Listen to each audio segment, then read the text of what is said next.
ধীরে ধীরে সবকিছু পরিবর্তন হবে, সবকিছু পাল্টাবে, মানুষ মরবে, নতুন করে জন্ম নেবে, জিনিসের দাম বাড়বে, নতুন নতুন বিল্ডিং হবে। কিন্তু কিছু কিছু জিনিস মরার পরেও জন্ম জন্ম থেকে যায়, আর ওগুলো চাইলেও কখনো বলানো যায় না। আর ওই জিনিসগুলো হতেছে মানুষের সততা, মানুষের ব্যবহার, আর মানুষের চলাফেরা।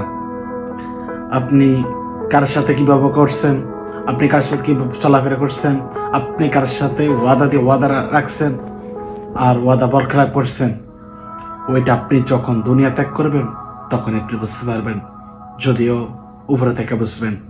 আর ওইসবের বদলতে হয়তো আল্লাহ পাক আপনার আমল নামায় নেক সওয়াব লেখা দেবে। আর যদি নার ব্যবহার, চলাফেরা, আচার আচরণ উল্টাপাল্টা হয়ে যায়, ওগুলোর বদলে তো আপনি আমল নামায় ভরতে পারবেন, কিন্তু গুনাহ দিয়া, সওয়াব দিয়া। দুনিয়াটা ক্ষণিকের দুনিয়া।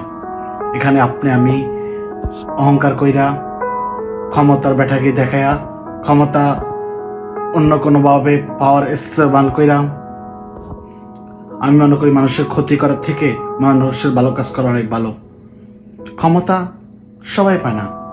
বর্তমান যারা ক্ষমতা পায় তারা ক্ষমতার ঠিক ব্যবহার করতে পারে না। একটা কথাই বলবো, ক্ষমতা ওই জায়গায় কাজে লাগান যে জায়গায় কাজে লাগালে মানুষের উপকার হয়।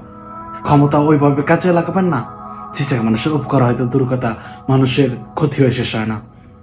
এই পৃথিবীতে মানুষ মানুষের ক্ষতি করে কখনো ভালো থাকতে পারে না, শারীরিক মানসিক যে কোনোভাবে। আর একজন মুসলমান যদি মনে করে সে কখনো মরবে না, তাহলে সে নাস্তিক, সে কাফের। আর একজন মুসলমান যদি সে মরবে, সে সারা জীবন বাঁচবে না, তাহলে আমি মনে করি ওই মানুষ মুসলমান মানুষের সাথে খারাপ ব্যবহার, 2 নম্বরই বাটপারি কখনোই করবে না। এখনো সময় আছে, বদলে যান। মানুষের উন্নত দেখা নিজ জ্বলে না, মানুষের সফলতা দেখা নিজে কষ্ট চলাফেরা মরে না, কারণ সফলতা মালিক হইতেছে আল্লাহ, সব অন্য কিছু মালিক হইতেছে আল্লাহ। আল্লাহ পাক রব্বুল আলামিন ভালো করেই জানেন কোন মানুষটারে কখন কোন অবস্থায় রাখতে হয়। আপনি ওনার দেখা নিজ জীবন নষ্ট করেন না। আপনার কপালে কি আছে ওইটা আপনি খুঁজে বের করেন। প্রত্যেকটা মানুষের কপালে আল্লাহ ভালো না ভালো কিছু দিয়ে রাখছে, কিন্তু আমরা মানুষের পিছনে দৌড়াতে দৌড়াতে নিজের জন্য কি আছে ওইটা আমরা খুঁজে দেখি না। ভালো থাকবেন।